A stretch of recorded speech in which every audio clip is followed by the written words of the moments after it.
Welcome back once again, everybody. You have been asking for it, and we are here. Well, I'm here to oblige. This is another episode of the Jet and Mike podcast, the side cast, of course. And you know what I'm here to talk about?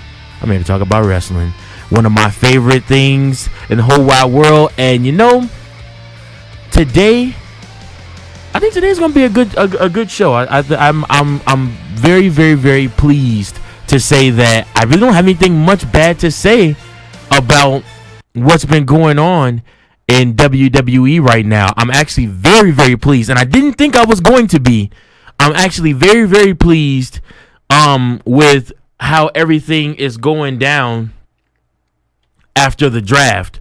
Draft week, I wasn't too excited because I was very, very upset. I didn't like the draft order. I didn't like that they took John Cena so late. I disagree with everything that was going on with that. But, you know, I've come to terms with that.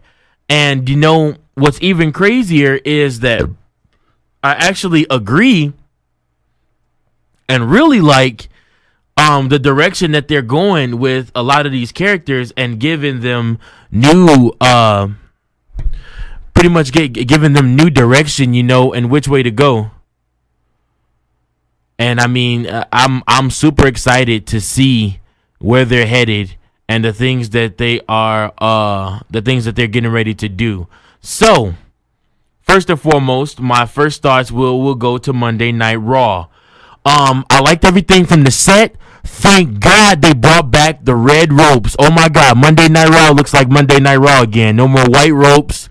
No more having to deal with that. The stage looks a little bit different. It looks like they added some pieces from some of the SummerSlam staging, and they put it onto to Raw's stage Monday night. I mean, which is yada yada, whatever. I mean, but I mean, and you know what I really took a notice to, and off the bat, Monday Night Raw, the announce team is back up by the stage. They always end up doing that with Monday Night Raw. I never understood why they did it with Monday Night Raw, but they're really giving you that Nitro feel. And this is something that I noticed off the bat. They give you that Nitro feel because, you know, it's just like, wow, you know, the announce team is back up front, and they immediately, you know, they immediately go back and started the show standing up. They introduced Corey Graves, of course, and let you all know who Corey Graves was. And then from there, you know, it's like they hosted the show rather than just be the announce team. They hosted the show. Several different occasions, they were caught, they were shot standing up, you know, and they were talking, and it was like after every hour, I feel like almost they did that. And I mean, it was great. It was a great feel, great vibe for Raw. Raw was 3 hours. That's a lot more time in there. I wouldn't even be mad if they took about 10 minutes out of Monday Night Raw and, you know, kicked it to the to the pre-show panel, you know, and gave the pre-show panel some time on regular television, you know, and let them talk about halfway through the show or whatnot. I mean, I think that'd be a great idea and something they can add to it. Definitely some shockers on Monday Night Raw. First and foremost, I definitely did not see Sasha Banks winning the women's title on Raw. That was great. I know that this rivalry between Sasha and Charlotte isn't over with. And I definitely didn't foresee them allowing Sasha to beat Charlotte, especially make her tap out 2 nights in a row. I mean, she tapped at the pay-per-view, and then she tapped again at Monday Night Raw for the title win. And I mean, like I said, I definitely did not see that, especially with how strong they have been booking Charlotte for her to finally come up short and to lose. I mean, and Sasha Banks looks immaculate with the title. I'm looking at pictures of her right now. She looks great with the title. I think she's going to carry it well. I think she's going to have a great feud. And Sasha is one of those wrestlers, you can put her in the ring with anybody and she'll make them look good, and they'll make her look good. I think that her and Charlotte are going to go a couple more rounds. I don't foresee them trading the title. I think Sasha's going to hold on to it and beat her at SummerSlam for the championship. And then I foresee them bringing up another heel to go ahead and go against go against for a title run.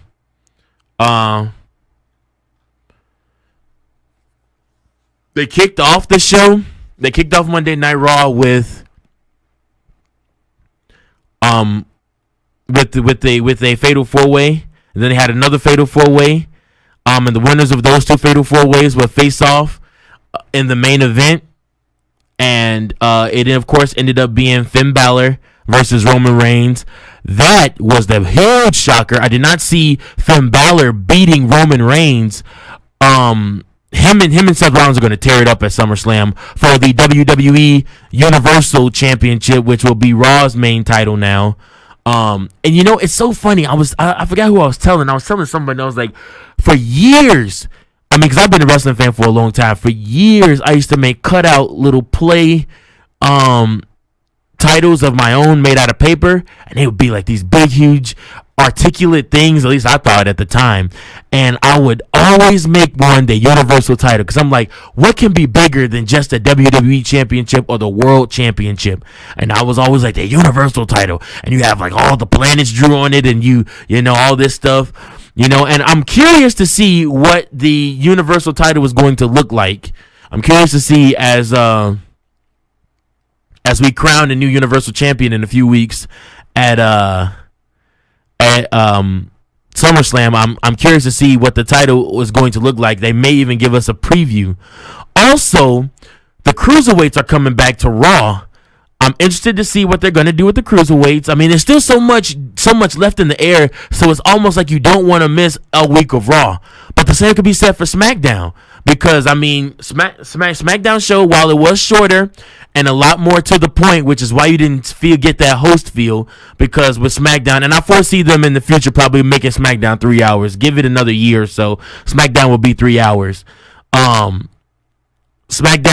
is going to be Dolph Ziggler versus Dean Ambrose, two faces, which is surprising for the WWE Championship. That to me was surprising, and it's surprising that it's going to be Dolph Ziggler going against him. Rhino made his appearance as well. That was very shocking to me. As well as Randy Orton got to be in a match with Miz. That match looked good.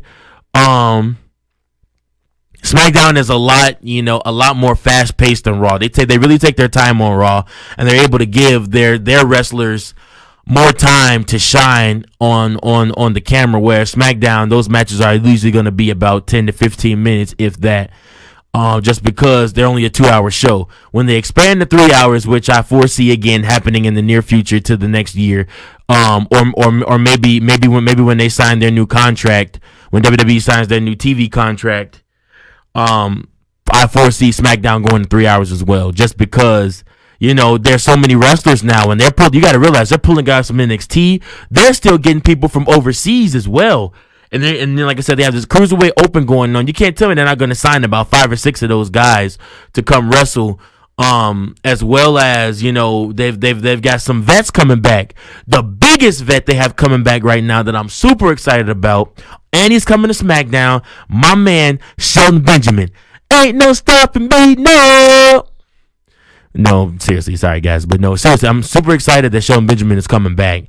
When they played this vignette and they showed like all this stuff and all the moves he's doing and stuff like that, I'm just like, oh yes, Shelton Benjamin. And you know, they talked for so long about signing a couple mid-carders, former mid-carders, to come back and really stabilize the rosters, you know, and give you some great mid-card title matches. Because I foresee SmackDown bringing back hopefully the European Championship, Hardcore Championship, maybe even creating a SmackDown TV Championship.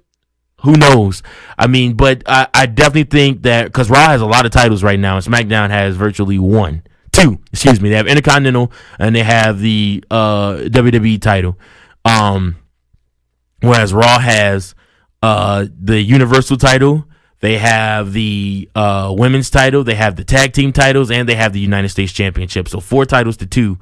I foresee SmackDown probably creating their own tag team division championship. I mean, that's only right. And then they need a lower level title. I kind of almost wish they would have gave cruiserweights to SmackDown, But I mean, they really want to push Monday Night Raw and make it the premier show. But they also want to make SmackDown the premier show. So they need to add some elements that you won't be able to see on Raw and SmackDown, which is why I say hardcore championships would be amazing for SmackDown, because that's a level of wrestling that you won't see on Raw. If you want to make the shows unique and make people feel like, okay, I have to watch this show because this is the type of wrestling I like. You like women's wrestling, you like what the women's division and the women's revolution has done, you watch Monday Night Raw. You know, you like the flashy Superfly style of the cruiserweights, you watch Monday Night Raw, or you're going to watch Monday Night Raw. I feel like if you want to see hardcore, you want to see, all out, knock 'em out, sock 'em out, brawl action, watch SmackDown. Add that level of uniqueness to SmackDown, so that way SmackDown has a reason why people want to solely watch SmackDown. And you want to make sure that you give them that element so that way they can succeed. I don't know who should be the inaugural hardcore champion. Hell, if it were me, I would have said Dean Ambrose. But I mean, he's the most scrappiest one out of them all. But you got guys like Rhino. He's a free agent right now, apparently floating around. I want WWE to bring up Bobby Roode and put him on SmackDown. I think Bobby Roode will bring some classic matches to SmackDown. You put him in the ring with Randy Orton and with John Cena and with AJ Styles. Oh my gosh, I need Bobby Roode on SmackDown like yesterday. I don't know why he wasn't picked to come up. But Roode needs to be on SmackDown immediately. And like I said, but overall, I don't have anything really bad to say about either of the shows. I watched all of both shows all the way through. And I mean, I can't say that I was upset with anything that I saw, really. I mean, both shows put on great performances. I like the action. It was rarely about the McMahons or about the general managers, and I was really excited about that, because so much in the weeks building up to the draft was all about the McMahon feud, and I want to see bloodthirsty, roll 'em out, knock 'em out brawls, and I want to see all this and all that, and I'm just like, Vince came on and he was saying all that type of stuff, and I'm just like, I want to see great wrestling storylines. I want to see new titles. I want to see fresh faces. I want to see new people given a chance, and that's what they've done so far. And now if they keep continuing to book like this, I really think that they're up and coming, and they're going to be great. And this really is a new era. This isn't just them saying it's new era. I mean, so many times, I always say this, so many times Michael Cole gets caught saying, the landscape of WWE has changed forever. But I really feel like this time it really has changed. It's not just, your typical, it's not just your typical, title change, but everything has changed. Sets have changed. Announcing teams have changed. Both have 3-man booths now, and like I said, SmackDown has David Otunga, and I can never remember the middle guy's name. But they have him, and then they have JBL. Then of course they have Michael Cole on Raw leading the 3-man booth, with of course Byron Saxton still on there and Corey Graves. So they have officially removed all the fossils off of the announcer booths, and I mean, and you're going to see. I like the fact that you're still going to see Randy Orton, John Cena, those guys in main event roles, but they won't be in title pictures. I like the fact, and who knows? Maybe they put the lower level titles on them, and those guys gonna be able to make those titles mean something. As a matter of fact, Randy Orton wouldn't be a bad idea for a hardcore champion. He's ruthless, and bring back that edge of Randy Orton where he starts kicking and punting people and going crazy. I wouldn't be mad about that at all. So, I mean, like I said, that I think that's an idea. I'm really pushing for that hardcore title. Some people have been saying the European Championship, save it. We don't need it. Keep it retired. European Championship didn't mean nothing back when in 1990, 1996, 97. It don't mean anything now. Like I said, you can keep it. Hold on to it. keep it in the dusty pile. Bring back the Hardcore Championship, where it adds a level of authenticity to SmackDown, where they can show that they have a different style of wrestling that you can only see on SmackDown, you know? And I think it'd be great. But we had Rhino make an appearance on SmackDown, goring Heath Slater. That was great. I'm like I said, I'm super excited for Shelton Benjamin to come back. Happy for my man Dolph Ziggler. He really finally has a chance to break that glass ceiling. I actually thought that it was going to be Bray Wyatt versus Dean Ambrose. I think that they need to work a few programs together. I wouldn't be mad if they put some type of title on Bray Wyatt. I've been saying this to all my friends for a while now. Bray Wyatt really does need a title run somehow, somewhere. Like, they need to put a title on him somewhere. He's been too far in the company too long to not have any type of title reign at all. So I think that he needs one. So I think that that's something they need to look at in the near future, is giving him a title reign wherever that may be. So but like I said, that needs to happen like soon. I'm excited to watch Raw this week. I'm excited to watch SmackDown this week. I have them both DVR'd, but I think I'm going to watch them both live too, just because, like I said, you don't really want to miss anything they got going on right now. And I'm super excited to see everything that's going on. I don't feel like there's any part of either show that I can really miss right now. So I've been watching. I'm going to continue to watch. Here's what I need you to do. I need you to like this post, comment, and then share this post with all of your friends and let them like, comment, and tell them to subscribe to our YouTube channel, the Jet Mike Podcast. Tell them that, we take suggestions on topics, on things you want to hear about. And also give me some feedback, guys. What do you want to know from me? I mean, I don't like to toot my own horn, but I'm kind of a historian with this stuff. So let me know what you want me to talk about on this podcast. This is the People's Podcast. It's all about you guys. It's for your ears. I'm here with the knowledge and with the microphone, just to, talk to you guys, spread some knowledge. If you have questions, anything like that, let me know. And I mean, I'll be happy to help out any way I can. But for right now, this is the end of this episode of the Jet and Mike Podcast. Thanks so much for listening, guys. I'm going to head out with a little bit of Femme Baylor. Catch your breath.